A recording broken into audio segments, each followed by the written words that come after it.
What's going on, people? What is going on? You are tuning in Monday on Mad Mike Sports. We are bringing you the originators.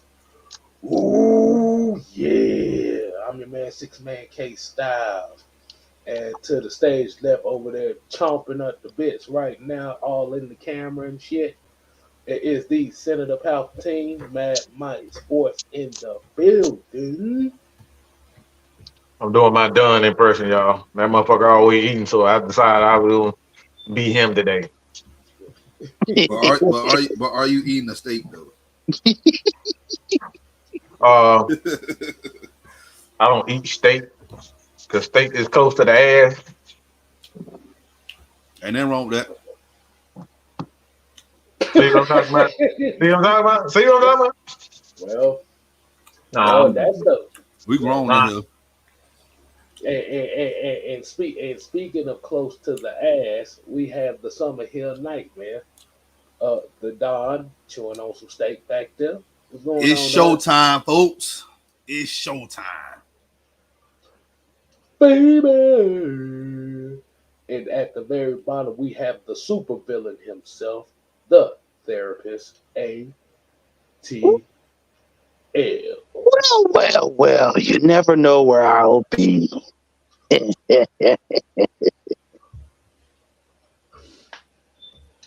And you are tuning into the originators. I know we got Monday night football going on right now, so we thought we'd give y'all a little entertainment while y'all watching the football game as well.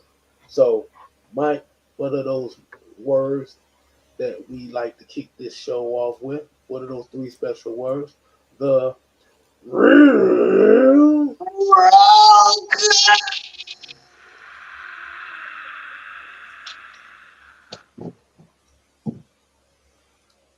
That boy over there hit the Shinsuke Nakamura on y'all ass. Boy, y'all better recognize. Oh, boy, you didn't, I didn't think nobody was gonna get that. Oh, goddamn. I saw it. That's my nigga, man. Get it out, boy. I didn't think nobody was gonna get that. That boy go. Don't lean too far back. You gonna need a chiropractor. Mm. You gonna need one gonna have to come over there and do some They start, goddamn, boy. That's why my brother. That's why he my brother. He the only one. Some scratches.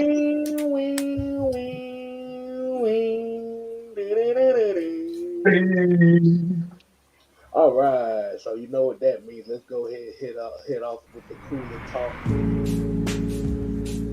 Get a little theme song for the roll call. For today's roll call, we're kicking it off with Pat Norris, Robert Ponder, Joseph Thornton, Big Ant. We got Maggie T in the building. We got David Whitlow, NBGs, Michael Walker, the only surviving Michael Walker right now. Javaris Clark. We got Sonia Howell, that's my peoples. Todrick Davis, Uskay Knight, Bernard, DJ, Clay Melton, and D. Coleman, Xavier Littman, and Dreddy. So I want y'all to make sure y'all go ahead and hit that like button and hit that share button for this stream tonight, because we definitely have a good one. Fred Butts, King Quest, what is good? We are on the road to London, but first. All right, DJ, let's go ahead and cut the music. Now, as y'all already know what we do here on the Originators, we always kick it down with the first down segment, which means if you are familiar with the ATL Endgame, this is similar to the Say It With Yes segment, but this is how we kick it off. Am I right, Juan? Yes, sir. Oh, yeah. Appreciate the shout out, bro. All right, definitely. So y'all make sure y'all check the ATL Endgame on Friday nights at 9 p.m. on AFN Network. So, my brothers, when you starting the show right, what you got on your mind? The floor is yours. How you want to kick it off? Skip Oh, me. excuse you. Go ahead. I said skip me. Oh, I thought he said ski yee. I was about to say, boy, I know you ain't finna say that shit around here. Oh no. I said skip me. I was having a I was interrupted. I was interrupted by somebody, but I was just making sure everything's good. But go ahead. Go ahead, Mike, man. What's on your mind? Oh, all right. I totally forgot what I was going to be talking about. I saw something that kind of piqued my interest. No, I'm not talking about big booties. Um, I actually saw something that was awfully familiar in a situation with this Atlanta Falcons fan base currently. I actually did a short on heavy hitters about this. Maggie, please don't ever do that again. Please don't ever do that again. Thank you so much. Um, but I saw something that was really interesting. That them dumb bastards lost by 50 points. Mm. 50, 50 points. And these dumb motherfuckers up there talking about we need a better quarterback. Mm. They got a Hall of Fame coach and no, I'm sorry, they got a Super Bowl winning coach and a Super Bowl winning quarterback. But they talking about us and they own 3. Okay. You lost by 50 damn points. Are you talking about replacing Russell Wilson? Boy, if the crack ain't even crack no more. It's laced with fentanyl and all types of shit. You can't even have good cocaine no more. You can't even have regular weed. So what you trying to say? They're eating fentanyl flakes? All right, let's see. Let's see what these numbers look like since you said that. See, Russell Wilson, 23 of 38 for 306, 1 touchdown, 1 interception. Mm-hmm. Pretty average game, pretty good game. And the Broncos scored 20 points. Am I correct? Go. Yes. The Dolphins scored 70 points. And let's look at how that looks. I want to point. I'm sorry, go ahead. Okay. Tua was 23 for 26 for 309 and 4 touchdowns. Devon A-Chain, 18 carries, 203 yards, and 2 touchdowns on 11 yards per carry average. Raheem Mostert, 13 carries, 82 yards, 3 touchdowns, and 6.3 yards per carry. Tyreek Hill, 9 for 157, 1 touchdown. Robbie Anderson, 1 catch for 68 yards, 1 touchdown. Raheem Mostert, 7 catches, 60 yards, 1 touchdown. Devon A-Chain, 4 catches, 30 yards, and 2 touchdowns. Mike, I have a question for you. Mm-hmm. Does Russell Wilson play defense? I mean, he be defending himself in that ass from Sierra. That's about it. That's pretty much all the defending he be doing. Because I'm positive that she be throwing that thing. Yep, like a Major League Baseball player. Don, does Russell Wilson play defense? Nope. That team been having defensive issues for years now, and they have not addressed it. And that goes, to be honest with you, with the president of operations up there, John Nilway. It's funny because they ran off Vic Fangio, and they didn't even consider hiring Mike McDaniel for the coaching job. He showed interest in the job. They didn't even give him an interview, and y'all both got shellacked. They both shellacked the mess out of the Broncos yesterday. And I want to point this out too, because everybody talk about Sean Payton as his great play caller, whatever the case may be, and it is debatable. But right now, I know it's only 3 games in, and I'm gonna wait. I'm gonna wait till time the rest of the season prevails. But his numbers look better under Nathaniel Hackett the first 3 games of last year than it does right now under Sean Payton. I just want to throw that out there. But to answer your question, that no, he does not play defense.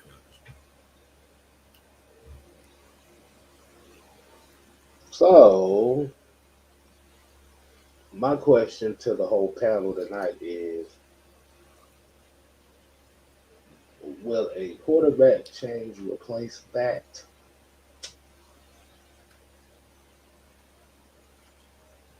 I mean, I just don't see how a quarterback change is going. You know, I just don't. I don't see how it's going to change giving up 50 points. It's not. I mean, unless you trying to have a whole line, a defensive line of quarterbacks, I don't see that change either, because it's kind of like irrelevant at this point. I mean, my point was that with this topic is that the common misconception around the league is just like everything will be all right if you just replace the quarterback. It's like shitting in your drawers, and then we're gonna get the shit out of the drawers, but not wash the damn drawers. It's like it's still shit, and you didn't clean it. That you just changed. You didn't wash your ass. You didn't do none of that. You just I shitted on myself, and then turn around. Didn't take a bath. Didn't take a shower. Didn't put deodorant on. Didn't do anything. This is what this is nasty. This is what the NFL and fans want. We want the same offensive line. We want the same running backs. We want the same tight ends. We want the same defense. We want the same front office, but we just change the quarterback and everything will be okay. I don't understand what the issue is. It's like, why is it that this is the question I have for you guys? Yeah, Michael Walker. On top of phone. This is what we doing. This is exactly what the Carolina Panthers are dealing with right now. They don't draft about 12 damn quarterbacks in the last 3 years and failed every last one of them. It's funk on top of funk. Sometimes you got to clean yourself, okay? Clean yourself. Make sure you get all in the crevices. Some of y'all got belly rolls, jelly rolls, and rolls on top of rolls. Some of y'all got to get in between all of that and under your arms and all. You got to get all behind the neck sometimes. Y'all got folds in your neck too. You got to get the crevices because you got some little excess dirt behind the necks and ears and all that type of shit. You might got them big Martin ears. You know what I'm saying? Them Martin ears to get extra wax and all that type of stuff. You got to get all down in there. Get your eyelid too. Get the eyelid too. Right. Get the eyelid. Right. You know what I'm saying? You might got long, eyelashes like myself. So you might want to get those too. Right. No, that's just we gonna just replace the quarterback and everything will be okay. You know what though? I think what it is because the quarterback. How they say the quarterback gets the praise for the wins and he gets the business for the loss. So they figure, hey, we change the thing that everybody focuses on. That'll make the team better. And I'll say this, and I'm gonna put this in a perspective. If you focus on the quarterback without addressing the O-line, the quarterback becomes ineffective. He can't throw from his back. Mariota tried it over. Just saying. You ain't just do that. Yeah, I did. Because I need to understand, like, we always talk about the quarterback and never address the things around him. If the quarterback has no protection, he can't get the ball out. You can't establish run plays. And if y'all not watching this Eagles and Buccaneers game, Jalen Hurts literally had all the damn time in the world in a pocket to make a throw to former Falcon alum Zacchaeus for a touchdown. There you go. There you go. And like that's what we be trying to tell y'all. You have to protect. You have to, without an O-line, your quarterback is gonna be on the ground. He's gonna get pressured. All right. And also, if you don't have a good O-line, how are they going to open up holes for the running back, the running game? Like, everything starts up front. Whoa. No. Say. So, you tell me, I got a question for y'all. I saw a stat. Somebody put this in the Discord. So, I want to ask everybody in the chat. Do you believe this is personally true? For what you've seen the first 3 games, and be completely honest, the Atlanta PFF, okay, Pro Football Focus, said the Atlanta Falcons have one of the top offensive line when it comes down to how much time the quarterback has in the pocket, with 3.5 seconds. Do y'all believe that shit? Nope. Not what I've been watching. Nope. Hold on. Repeat that one more time.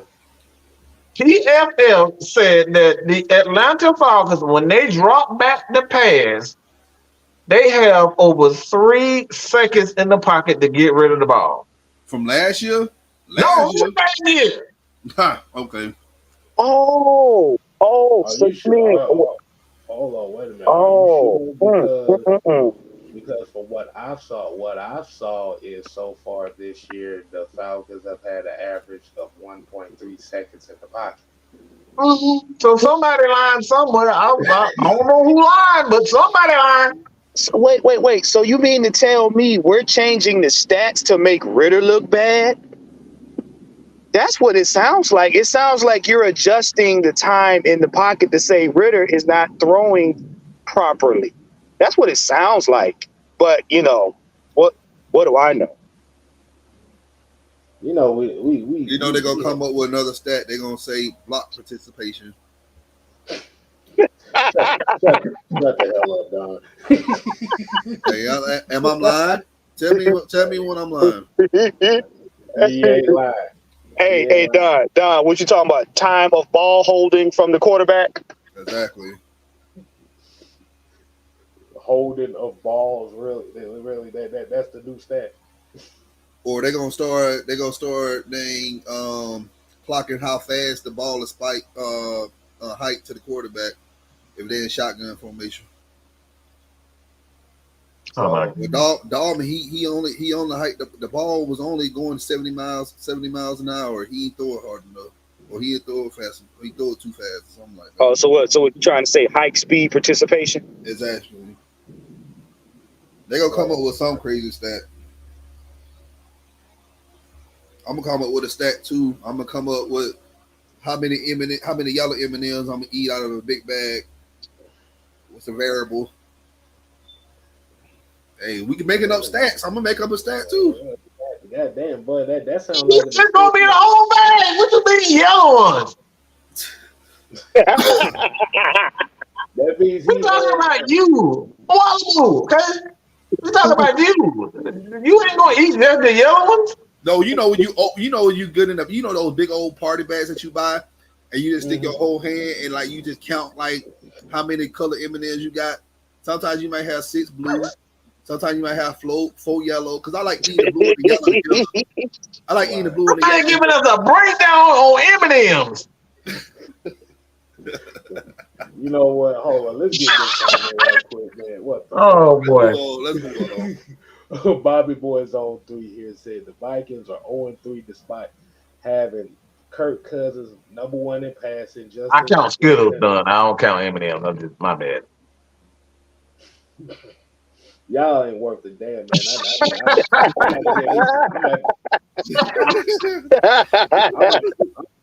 Sometimes you want to hear all the great ones. You know what I'm saying? I'm just saying. Especially when you take a Sprite and you take all of What?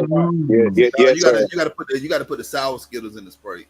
That's what I'm talking about. Mm-hmm. Oh yeah. Yes, sir. Yeah.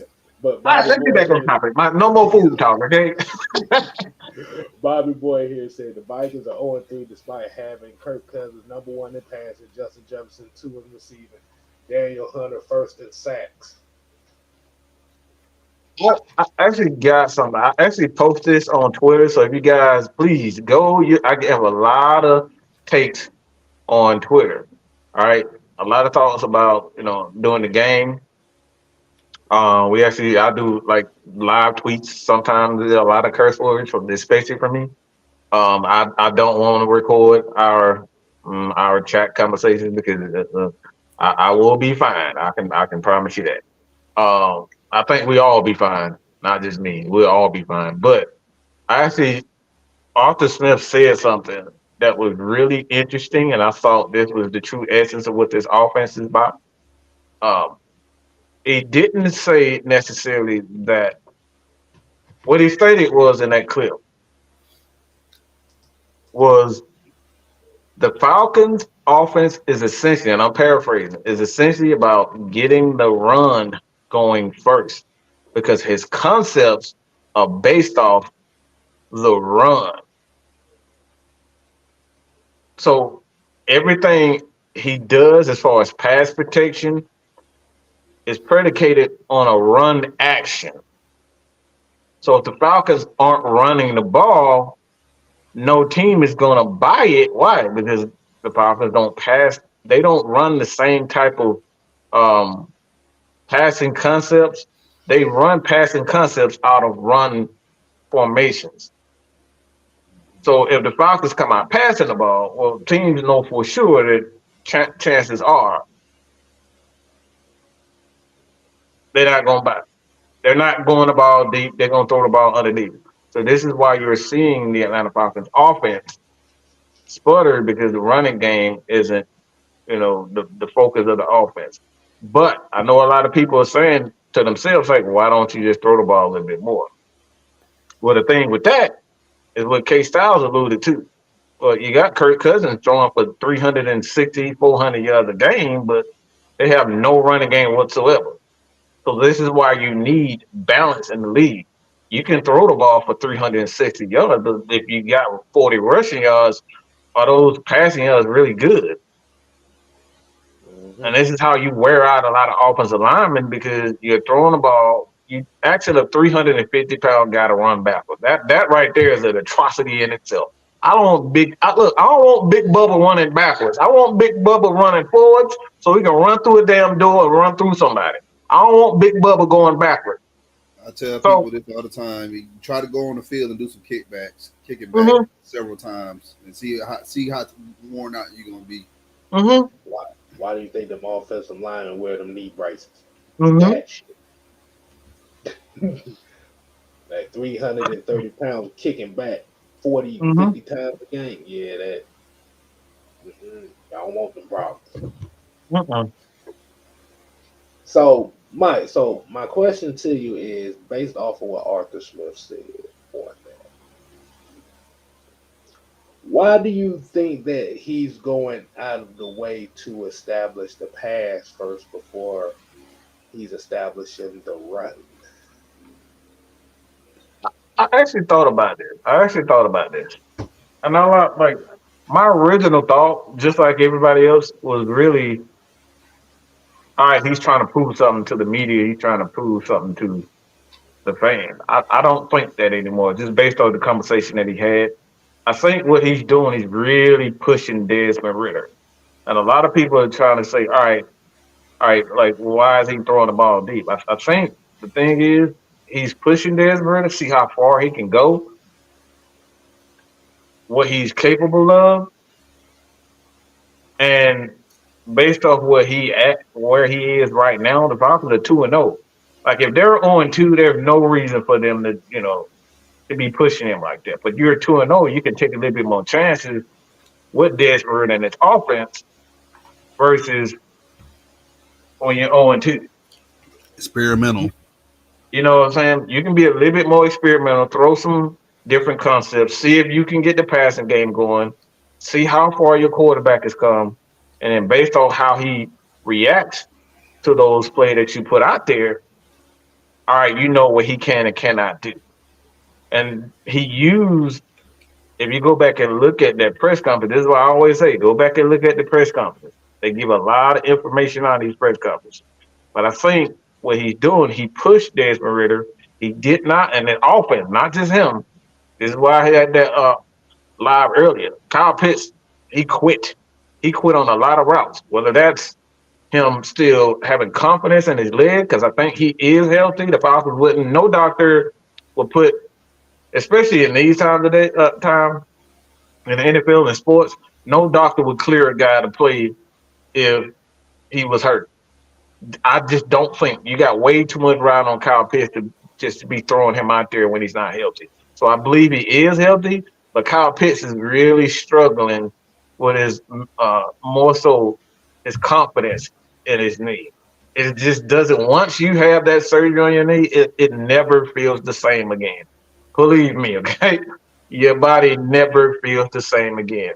So I think Kyle Pitts is going through a mental thing more so with his knee injury. He has to gain the confidence. Why I'm saying this is because when you see him run those shallow, those comeback routes, slants, out routes, you don't see him laboring. But when he's going deep, he doesn't have that same full stride when he's going deep. But when he run those short intermediate routes, you see it. So I think at this point in time, what the Falcons have to do is utilize Scotty Miller a lot more with those in this offense, because he's the one who's going to press those safeties. So I don't think Kyle Pitts is the guy anymore.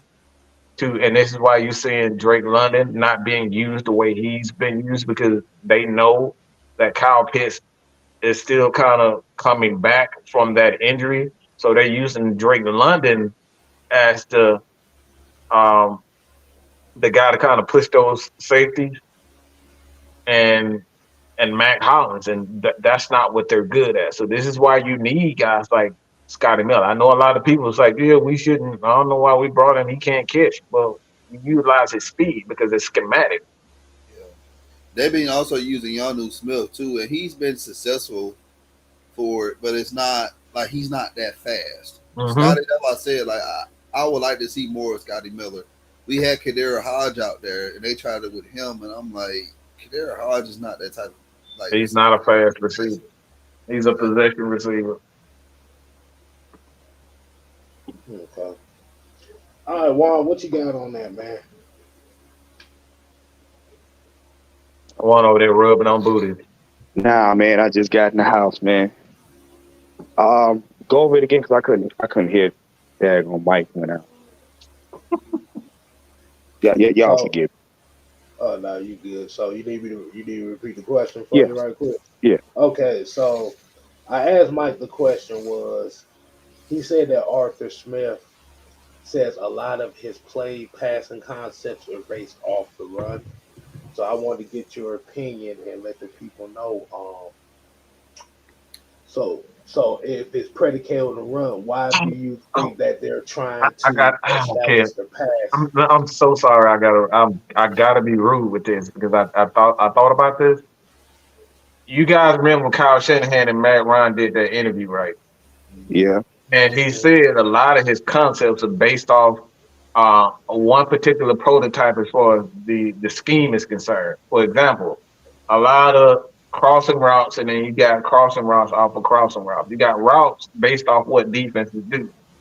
So the reason why I say I have to speak on this is because Kyle Shanahan's and that West Coast offense is based off short and intermediate routes. A lot of slants, a lot of crossing routes, and a lot of comeback routes.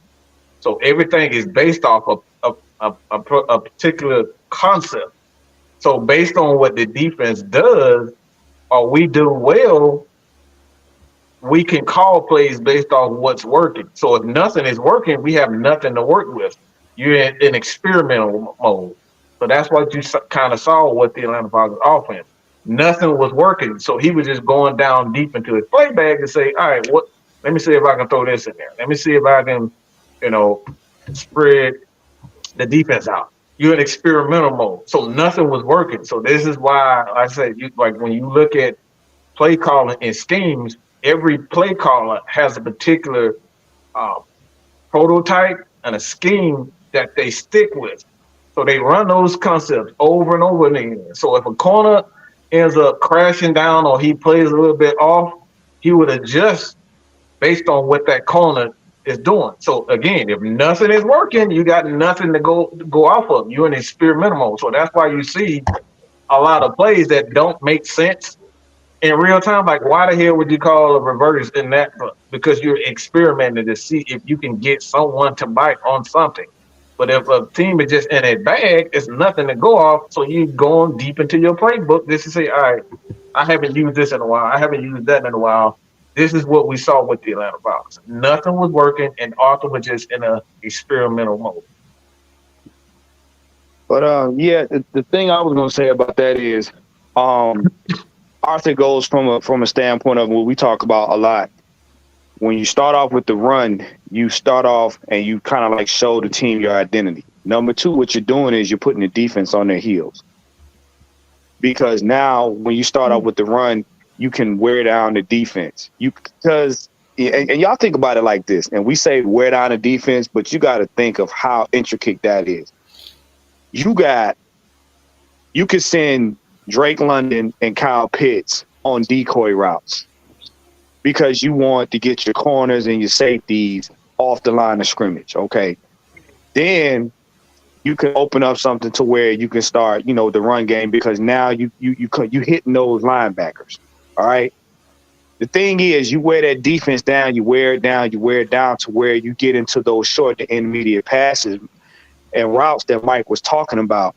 It's easier to get behind those linebackers now, because when everybody's fresh and ready and you on passing, the defense is on a push.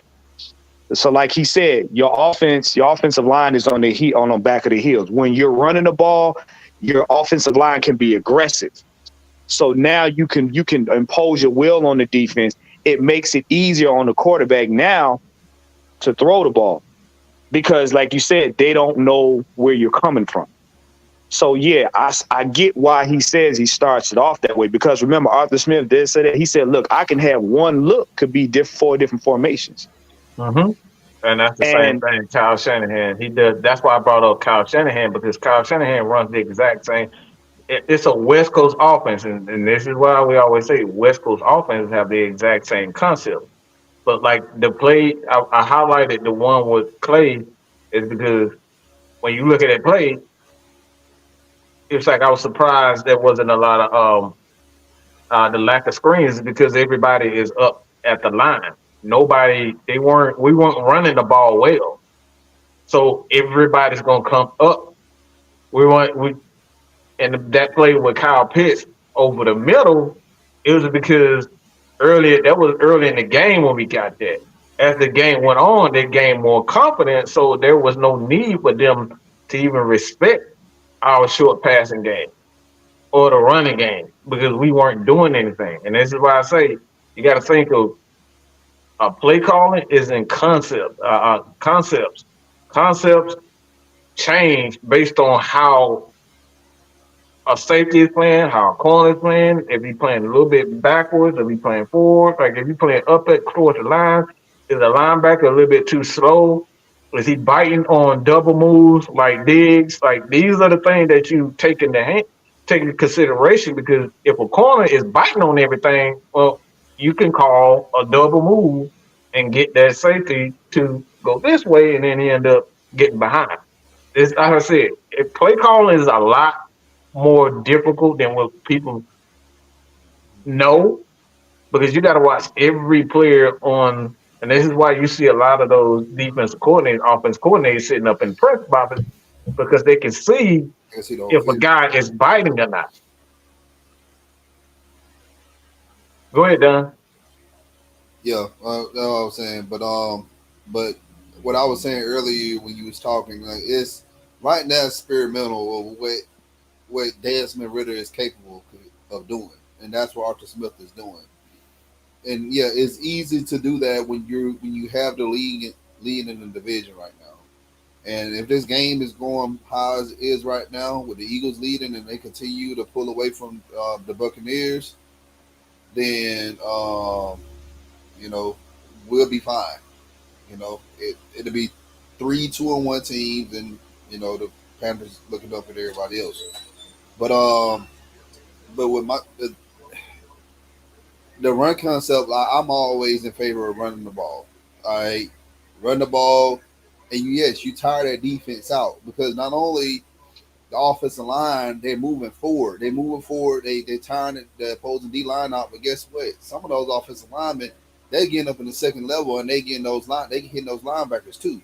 So that defense, they're gonna get tired of getting hit. So by the time you ready to pass the ball, they already worn out. So, was I a fan of the play calling yesterday? No, I was not. I was not at all.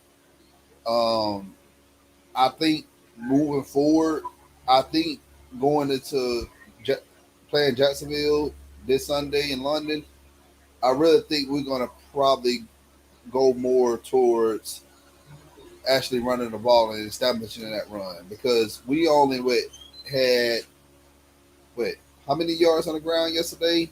What 40 something Yeah. yards? That's look, guys, and I said this too. Yesterday was our streak was broken. We had Uh-huh. 16 consecutive games of 100 yards on the ground. Yesterday we did not get that, and what happened? We lost. So, in order for us to be successful, we have to run the ball. Like we just have to. I get it. You want your young quarterback to learn and make the throws that he need to do, and also he's trying to see what's what's going on with the receivers and stuff too. Now, my thing is, this is a question. So Arthur Smith is calling the plays. Why is what you would call it the offensive coordinator? Why is he on the field too? Why is David Gone on the field? I would much rather have David Gone in the press box. He can scout what the defense is doing, and he can pretty much tell Arthur Smith, "Hey man, like I don't think what you're calling right now, or what you're trying to do on this drive, is going to be good. We need to switch it up." Yeah, I agree there too. But DJ Shockley actually said something also that I thought was interesting. Is that a lot of the Falcons' issues, and he kind of pointed at Michael Jenkins when he said this, but the wide receivers aren't getting their head around. It's not that they're not getting open, because I don't see wide receivers not getting open. I've seen quarterbacks, him making a throw, or he wanted and double clutching a couple times during the game. It's because our wide receivers aren't getting their head around. It's the same thing with a defensive back. You got to be able to have that confidence. You see Julio Jones and Calvin Ridley, those guys do one thing. I always say they do one thing well besides running routes. Like they whip their head around fast. Before they just have a time in their heads like, look, I know where I am on the field. I need to get my head around just in case. I've seen Matt Ryan. We've seen Drew Brees throw passes before the wide receiver even get his head around. And when he gets his head around, the ball is already there.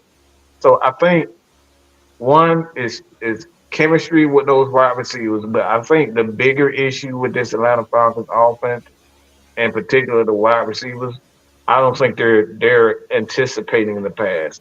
They're not getting their head around fast enough because I'm not seeing anything on film that said these guys aren't getting open. They're getting open, but I know for a fact that these guys aren't getting their head around. Mm-hmm. And I'm gonna be honest with you. I love TJ Yates a lot. But I will be much in favor of another wide receiver coach.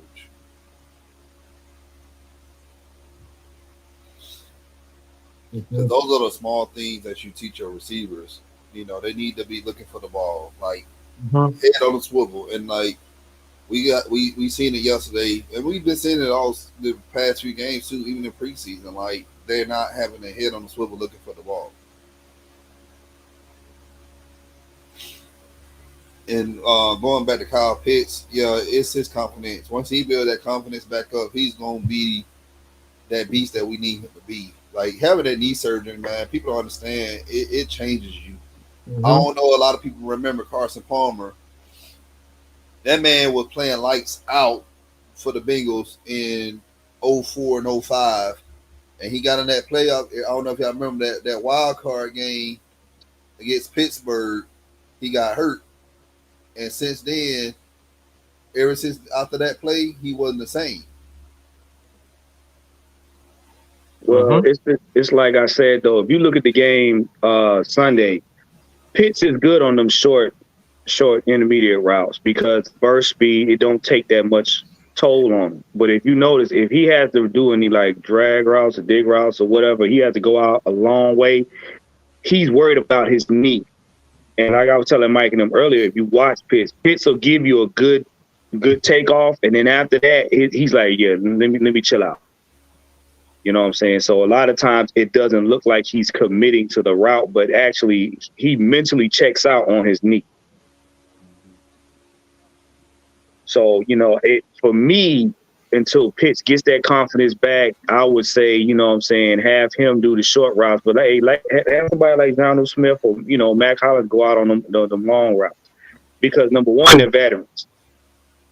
And then you still got a big body in Mac Hollins who can make those catches. He can make those contested catches and stuff like that without having to worry about favoring a knee. You know what? I think they may have anticipated that. I say that because what's the reason behind Cordero Patterson being a joker and getting a lot of time as far as in blocking and being the tight end? He's been working with the tight end and the offensive line group, Cordero Patterson. So I think they kind of know that Kyle Pitts is still struggling mentally from that injury, and they want to kind of give him because, like, in the second half of the game, also, I don't know if you guys caught this, but we saw a lot of Michael Pruitt.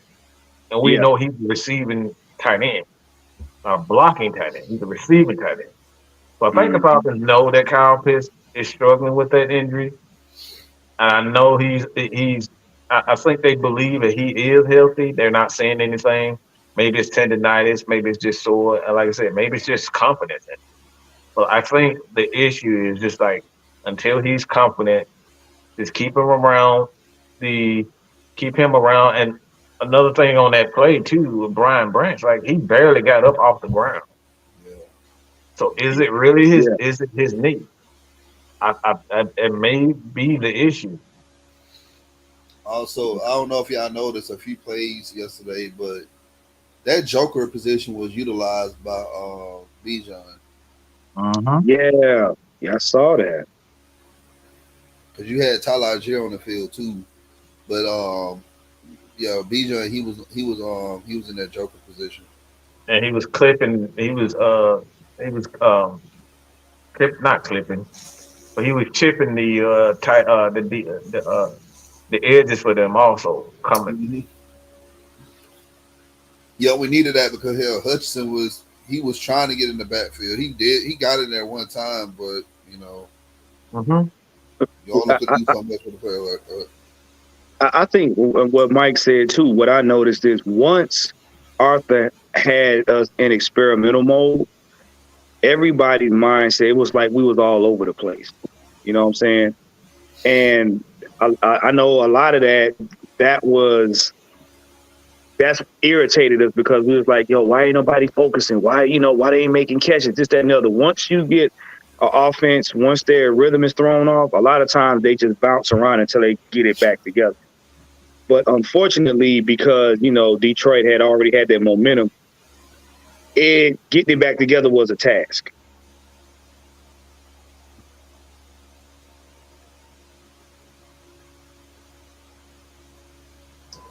All right, so it kind of leads into the question of the night, and it is the topic of discussion is if we're seeing that this is a work in progress as far as where they're going,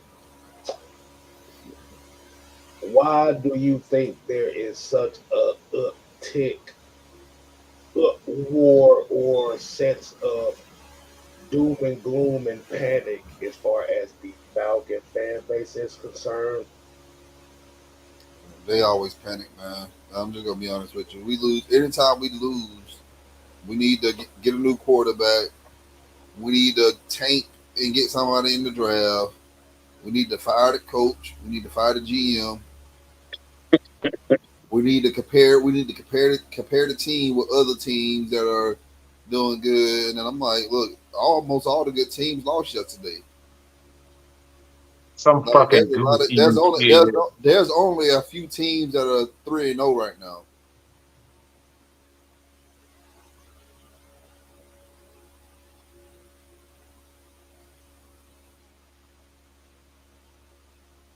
Yeah, the thing too is some goof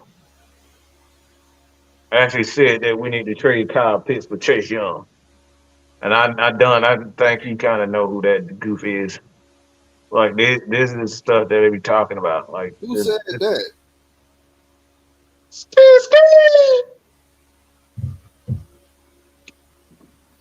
What the hell Chase Young has done this year and the last year? Yeah, that's the stuff I'm talking about. Like, see, my thing is too, man. It's not even the fact that like everything just got to make sense. Has to make sense. Like this trading guy is like they freaking. It makes no sense. So we're gonna Like, trade for a guy that has not gave good production, consistent production with his team that they drafted second overall, and his contract's gonna come up because his contract's the same time as yeah. AJ Terrell because him and AJ Terrell were drafted, I believe. But they were drafted in the same draft in 2020. Yeah, they were. And we already gave AJ Terrell his 50th option. That means that we're going to probably end up giving him an extension. So we're going to give him an extension and give Chase Young an extension. So we're going to pretty much be back in cap hell again. Mm-hmm. But folks don't dare think at all. Common sense ain't common anymore, I guess.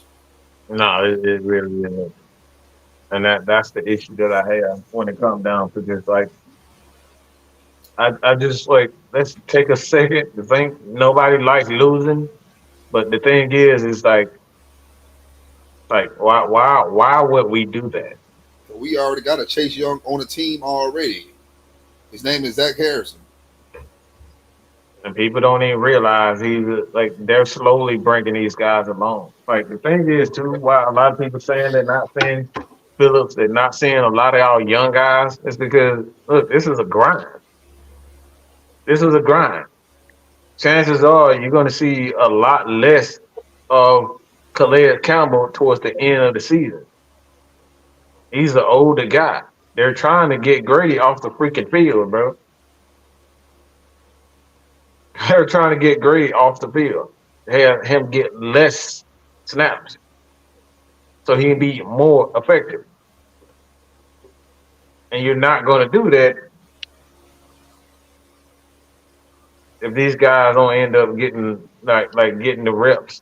You know what I'm saying? Trading for a Chase Young is not going to help a Zach Harrison. As much as y'all think it is, it's not going to help him. He needs snaps. A lot of these guys just need snaps. And this is why we're saying, even with Drake, all these guys are going to learn from this. They're going to learn from these mistakes. Go ahead, kid. And plus, Chase Young is technically will be a 1 year rental anyway. Mm-hmm.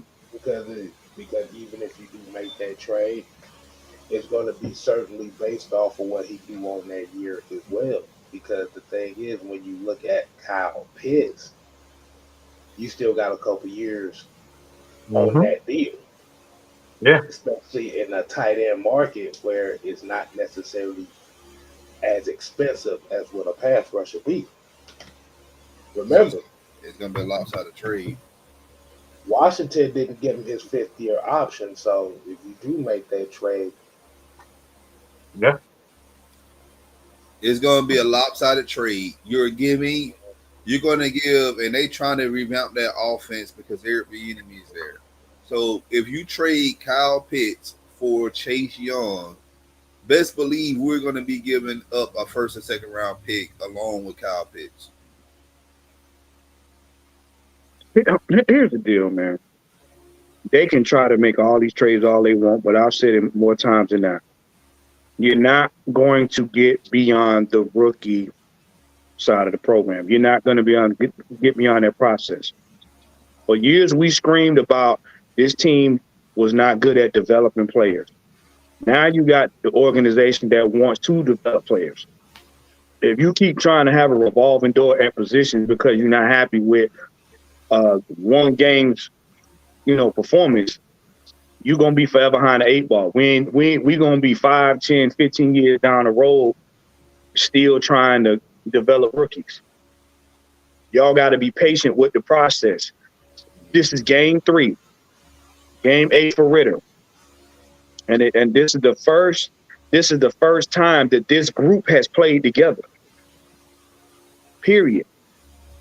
A lot of young. Why you think they brought in veterans? They brought in veterans to shorten the learning curve with a lot of these rookies, so it gets the team up to speed because they're in win now mode. Even though y'all may not think so, y'all want these players. Y'all want quick fix solutions to development, and there is none. They got to go through their growing pains. If you bring more rookies in, they're gonna go through their growing pains. You're not gonna escape it. So y'all can come up with all the fantasy scenarios you want to. They're going to go through growing pains. And I'll put it like this. Who should you rather us be? Carolina or us? We 2-1, and 95% of our team is healthy. They're 0-3, and their quarterback has mentally checked out.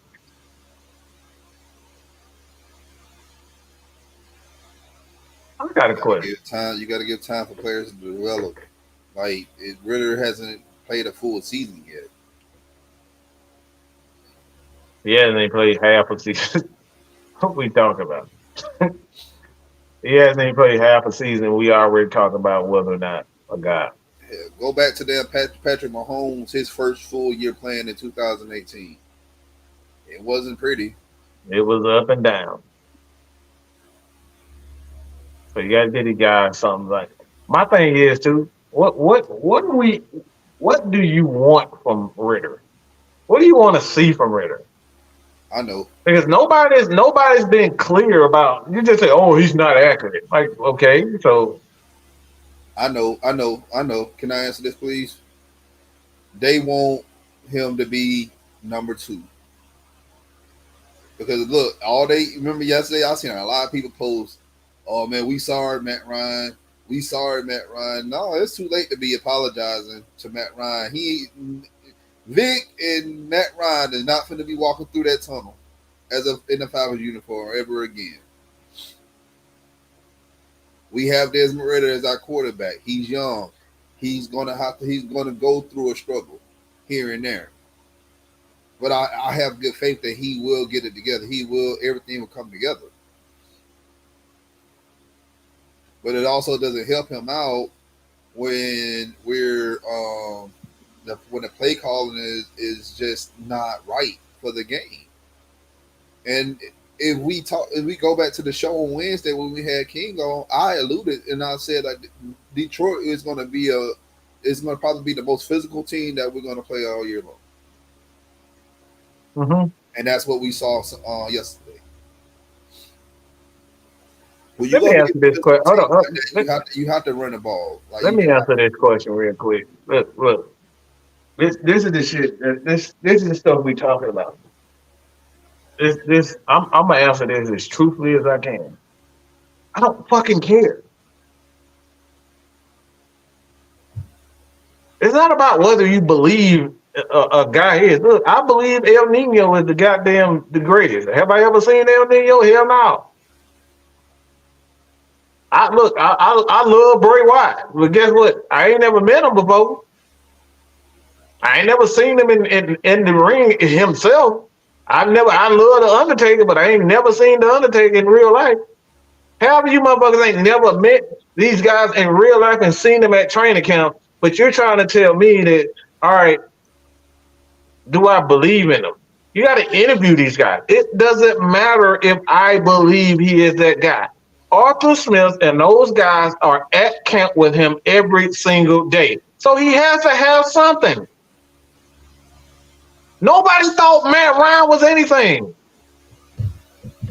They thought, let's keep this real. Nobody believed in Patrick Mahomes. That's why he was at Texas Tech. He couldn't get a big scholarship to those power schools. So it don't even matter whether or not we believe. It comes down to these players being able to suit the fuck up, work on your craft, and get better.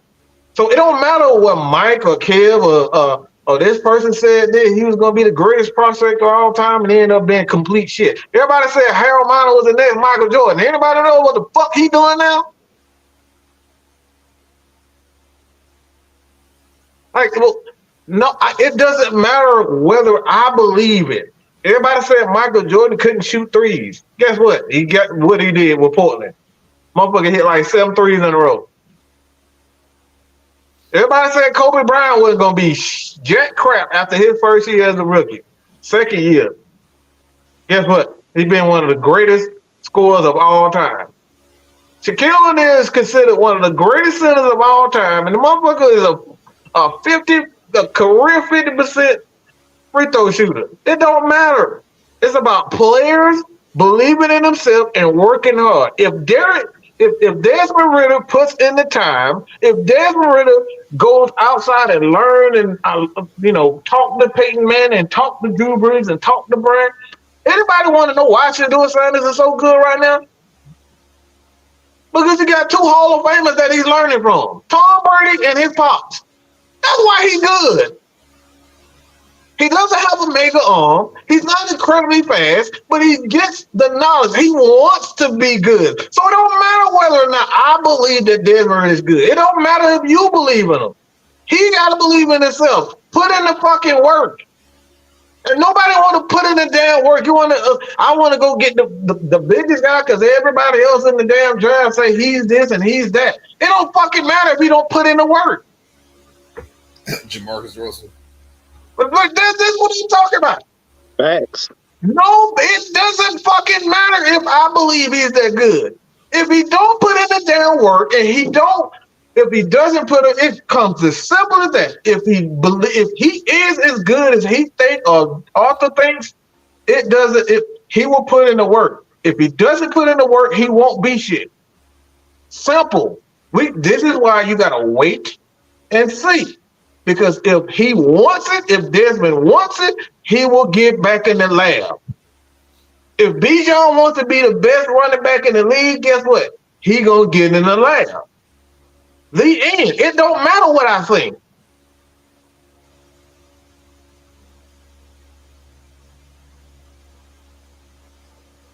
So let me go ahead and ask this question here. And I think I've been asking this question for a good little while right now. Sitting over there playing the game, by the way.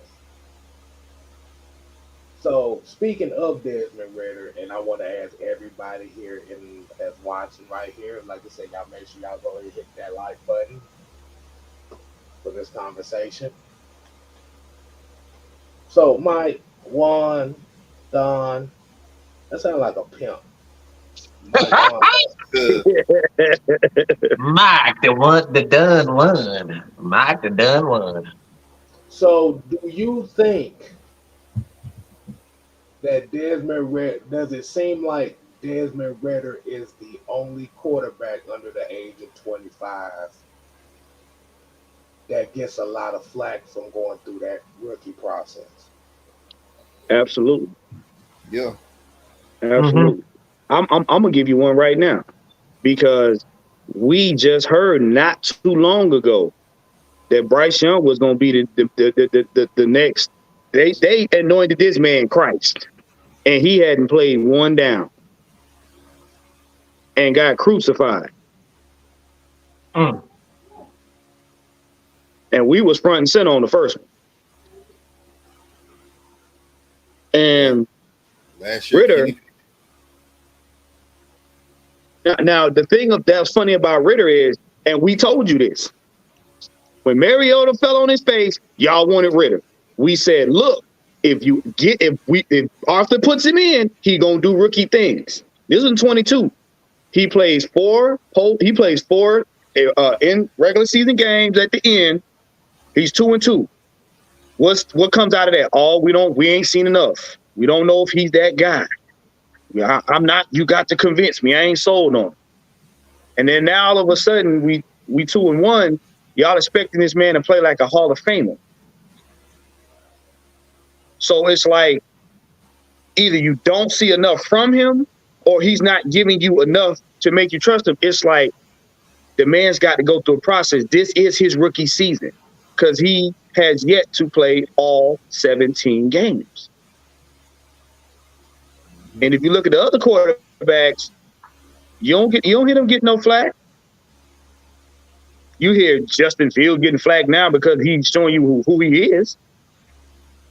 You know, y'all hear somebody saying about Lamar Jackson because he didn't win. I mean, but Ritter's been getting flagged the whole time. He was getting flagged while he was sitting on the bench. I want to say this, though. My thing is Kenny Pickett was drafted in the same draft as Desmond Ritter. Yes, Kenny Pickett was drafted in the first round with the Pittsburgh Steelers. All right, Kenny Pickett has more game experience than Desmond Ritter. All right, that's one. But right now, they both 2-1. So why the hell is Kenny Pickett not getting crucified like that? But Desmond Ritter is. Because remember, they played against San Francisco and they got their behinds toe up. And Kenny Pickett looked god-awful in that game. He looked god-awful against the Browns last week. Well, he almost threw like 3 pick sixes last night. He has a dominant defense to pretty much bail him out. And we talk about this for years about having a defense bail you out. And yes, our defense is in the up and coming, but guess what? Like, it's to the point, like, our defense can only do so much. So defense is not going to bail us out like that. But at the same time, Pickett's not looking, he's not light years ahead of Ritter. He's not.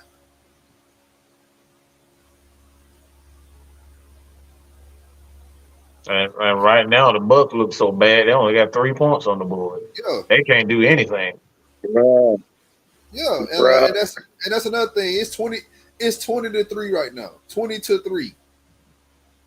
And I don't even know if the Bucs will score a touchdown. I really feel like Baker Mayfield come out, he's going to turn the ball over again. He will. Sound familiar? These things happen in sports, man. Like, the thing is, too, it's like everybody expect, and I, like I said, I get it, all right? I'm a huge Steph Curry fan. I only watch Golden State just to watch him. So I'm not one to sit up here and say I don't superstar watch, because I do. It's nothing wrong with that. But when superstar becomes greater than your fandom, that's a problem.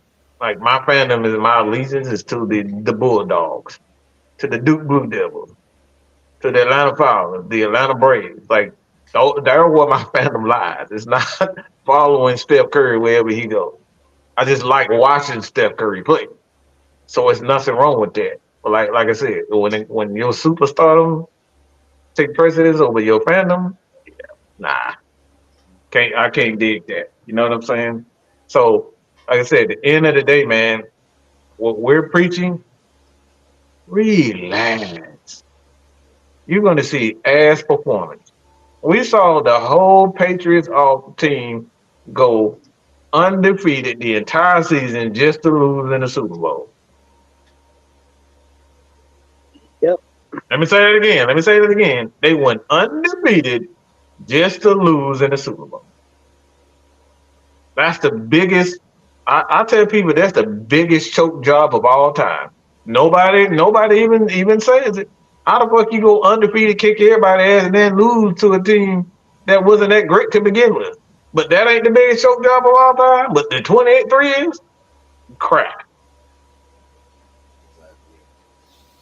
So yeah, I'm gonna ask the question one more time, and I want everybody to think about this.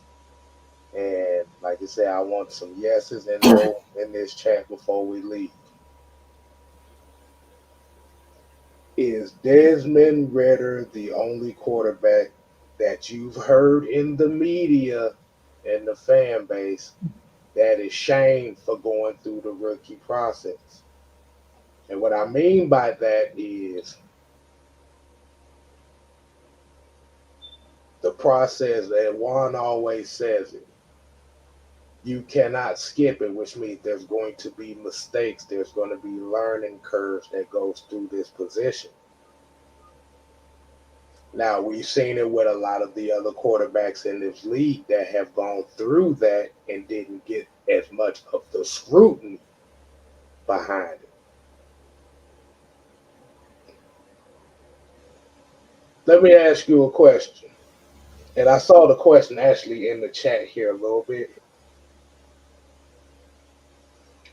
If this, I'm gonna ask everybody in this chat, which quarterback in the last 3 drafts would you have rather been on this Falcons team? I want some names here. Oh Lord. No. I'm gonna ask. No. This gonna be good. I don't know. This is gonna be good.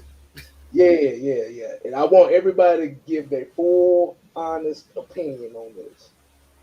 Out of the last 3 drafts, who was the quarterback you would have rather seen in the Falcons in a Falcons uniform? And while we doing that, I want that little girl in the damn chat who doing all this typing and get everybody up and around. I want him to type first. You're doing all this other typing. Please do it. JG, you know exactly who you are. Go ahead and type. Who would you rather have in there?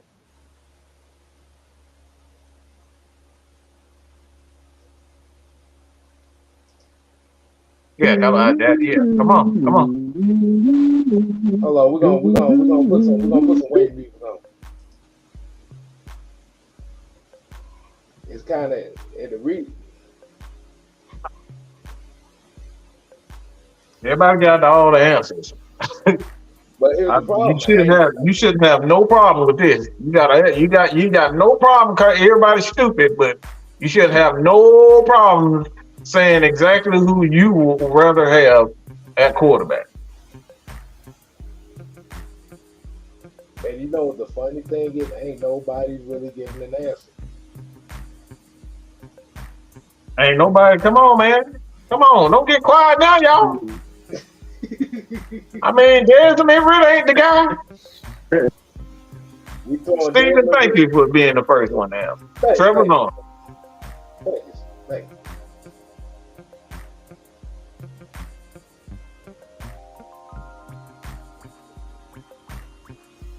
This is so sad, to be honest with you. This is sad. Yeah.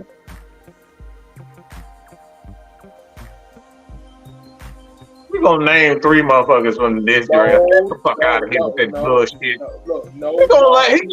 gonna name 3 of them just this year. Like, you know you full of shit now. Get the fuck out of here. No, like I say, Josh, you gotta pick one. The last 3 drafts, not this, okay? Last. This draft just happened. The last, okay? You gotta pick 19, 20, 22. You can't pick 3 and make us guess. No, you guys to have one definitive one who you would have liked to see in this. You gonna name? No. We haven't even seen these guys yet. And you gonna say AR Fit? Oh my God! Whatever the fuck his name is.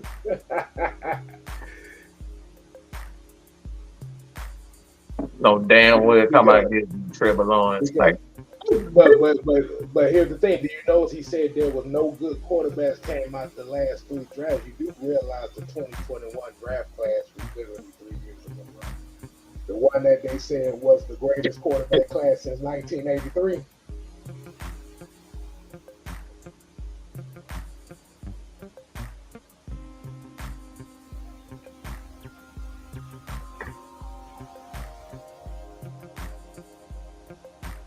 So, out of all those quarterbacks they just named, But but the experiment actually worked though, because remember the very same quarterback everybody was bitching and complaining about the Falcons not getting. Ain't nobody saying his name. nobody saying the name. No, nobody saying his name now.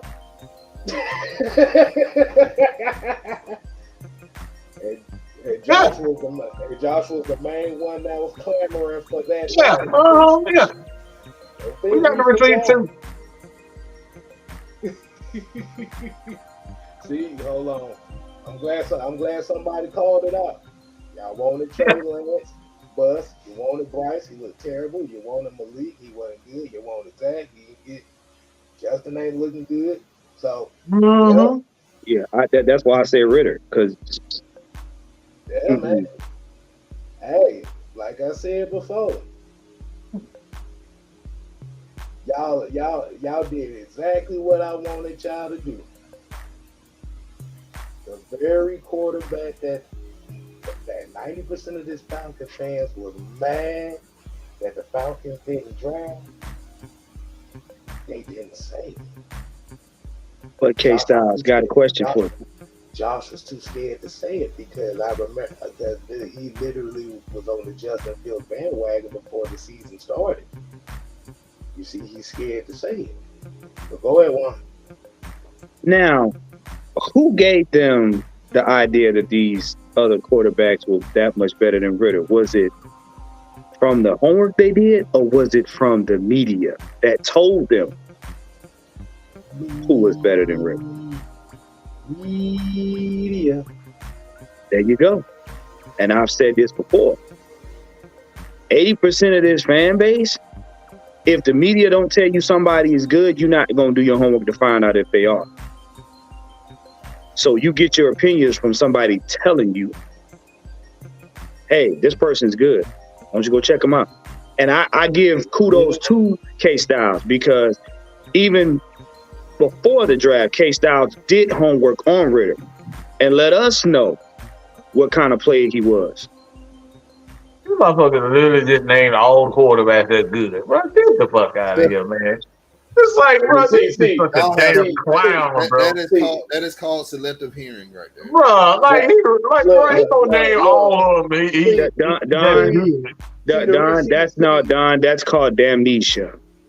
See, here's the thing though. See, the reason why he didn't want to name anybody from the 2021 class was because the guy that he wanted ain't looking so hot right now. So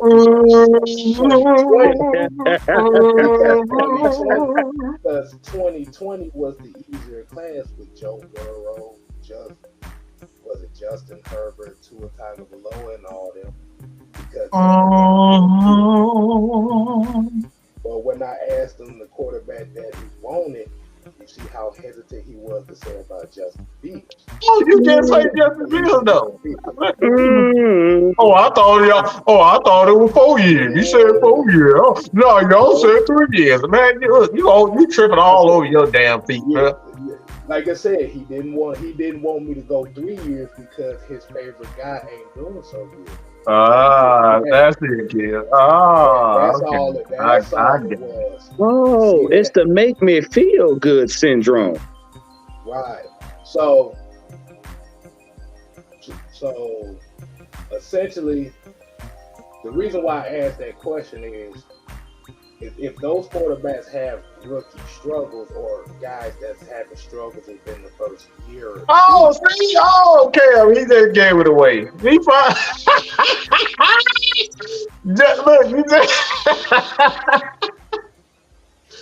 How you know Justin Fields can't be good? Because he ain't fucking good, motherfucker. He's terrible. This man literally had all day in the pocket yesterday and tomorrow and stared down 3 receivers and ran towards a sack. Give Desmond Ritter that time in the pocket and see what he can do. Bruh, he'd have hit the man in the middle and made the touchdown. This man had a family reunion in the pocket and did nothing with it, but ran to the defenders and gave them a hug. You know Justin Fields can't be good. You know he can't be good. Y'all still ride his nuts every day. No. Hey, look, I tell Josh Gilliam, boy, you have a personal invitation for the 6-man convo tomorrow, man. So I hope you definitely show up. He ain't showing up. Well, he gotta work. He gotta work tomorrow. He gotta work 3 hours. You gotta remember, I done invited this dude 3 times and he ran all 3 other times. So, like I said, I'm gonna do it again. Oh, you know he can't be good. Well, he can't be good. Oh, you know Blackberry. He gotta do work in his coloring book. He can't make it. Oh, his coloring book? Okay. His coloring book. You know he can't be good. Have you seen that, motherfucker? So here's the thing. So like I said, the biggest difference between Fields and Ritter right now is Ritter played in 7. Justin Fields played in 28 games. And Justin Fields got 2 more wins as a quarterback than Desmond Ritter. So 2 wins out of 3 for what, 4th year? Oh. So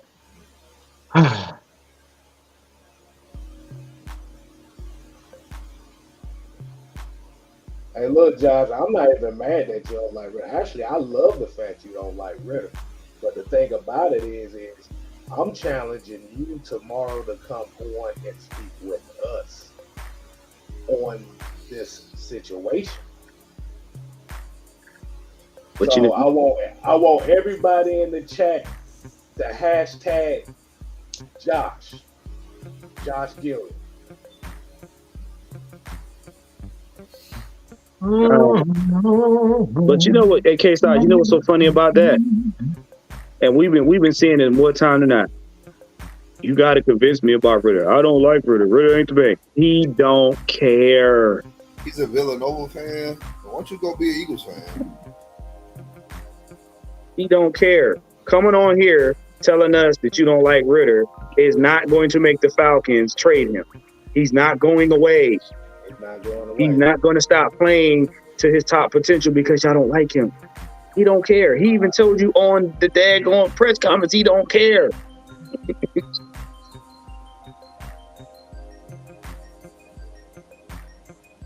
But like I said, man, at the end of the day, I can give a guy a chance playing in 7 games. Y'all can't without getting in your feelings about that. So that's just a lesson learned, people. We only give people chances based on if they make us feel good. So until next time, people, we ain't here to play.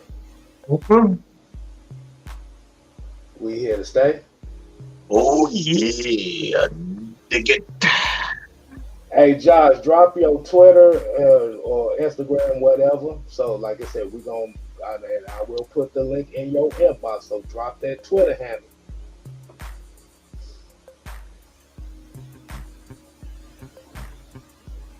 I gotta drop that Twitter handle before we get up out of here. Cause I will send the invitation for tomorrow's show. I just hope you don't sound like Ilma Hood.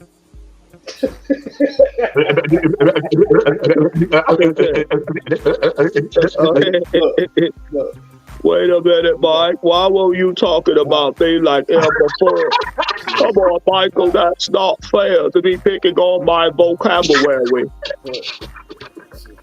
Well, goddamn it, Josh, you got That motherfucker got a Twitter. He just don't want you to know he got one. You got an Instagram, you got a Facebook, you got some motherfucker. You got something. Do you got AOL dial up? Can Well, you you got an email. You got an email, nigga. You're like, get the fuck out of here with this thing. Well, he already putting them track shoes on. Hey, look, we're gonna send smoke signals to us. Carrier pigeon.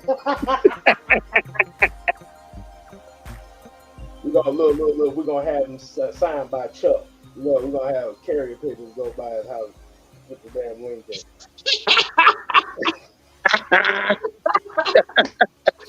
Oh boy, that mother got an email. You got an email. Everybody in the universe got an email. Come on, bro. The hell, motherfucker! You gave me. The hell, I damn know. You know how many damn messages I get a day? All right, Hell, message me again. I'll send you the case style. I'll send you the case style. I think we might have a little bit of fun tomorrow, but we can't be all night because we got a triple header for y'all tomorrow, so it ain't gonna be no all night. Yeah. Damn, Jalen Hurts just threw a second interception of the game. Yes, sir, he did. Yes, sir, he did. Ain't that one of Josh's boys that threw an interception? Second interception of the game? I think so. Oh. Boom, boom, boom, boom. Wow. They got a safety. Wow, they got a safety. Damn. Why would you try to run it against that fortress? Come on, man. What was you thinking? Good God. Like I said, man, every quarterback ain't gonna have no 97 QBR every game. So hey, that's part of the game. Jalen, good God Almighty. Jalen Carter and Jordan Davis, they ate up all them blocks with them linebackers getting them. Thanks a lot, Tampa. I knew y'all could do it. All right, y'all, man. We see y'all tomorrow, man. Like I said, we got the realest OGs, we got the 6-man combo, and we got the Lot Ness podcast coming to you tomorrow. So we ain't here to play. Nope. We here to stay. Oh yeah. You ain't gotta go home. But you got to get the hell out of here. Oh yeah. I guess we ain't gonna be seeing Cartier for about a week as the way this game looking right now. I told you. Yeah, now Falcons fans, y'all can stop tripping. We gonna be all right. I told you. Ooh, sorry. That boy is gone, boy. Alberto said, "Did y'all just scare Joshua?" That motherfucker doing the hell what I'm talking until he realized he has to talk. Nah. There's one thing y'all gotta know about Josh is he always up here trolling us all the time. We just like to have a little bit of fun with him. I mean, but we did. It's all fun, people. Don't take all this. It's just a little trash talking. Exactly. So, deuces, y'all. All right, Mike. Let us know if he sent that thing to you. We expect